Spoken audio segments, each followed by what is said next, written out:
All right, let's consider this platform from a practical perspective.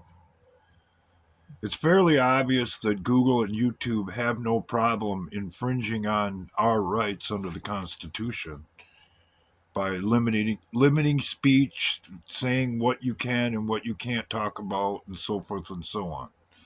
Some of us have experienced that all in your face more than others. What motivation do they have to change? They don't have any motivation to change because we keep putting up with it.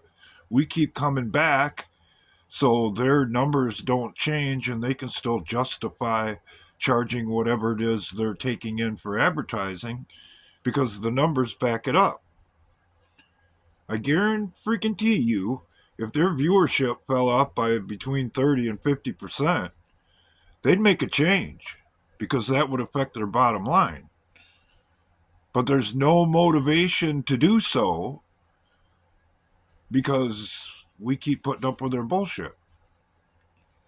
You can make the same comparison to how we got where we are today as a government. And I'm guilty of it myself. Oh, Washington's just corrupt and that's just the way it is. And we move on to whatever else we're into or what have you. Well, that's how things get worse. That's how millions of dollars are sent to Gaza for condoms that the Muslims aren't even going to use. If in fact that's where the money went, which I highly doubt. That it might have went there, stayed for a little while or whatever, and they got their cut, and it went back here, came back here, and whatever congressman, senator, or NGO, they got their cut, and so forth and so on. So it really comes down to right and wrong and how you want to be treated. Because if you're willing to put up with it, they think it's all right. And they're going to continue to keep dishing it out, and you're going to keep coming back and taking it.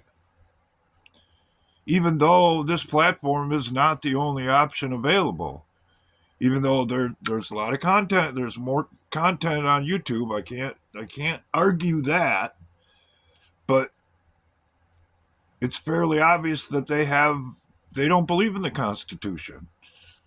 If they did, they wouldn't limit people's speech and they wouldn't limit their reach based on whatever reason, because the Constitution and the First Amendment in particular says you shouldn't do that. But they have no motivation to change. Because, like I said, we keep putting up with it. So, in the end, who's to blame here? The people who keep putting up with the what amounts to obvious abuse, or the people who are doing it and aren't losing any money or any prestige or reputation because of it? Make sense? Sure enough, makes sense to me.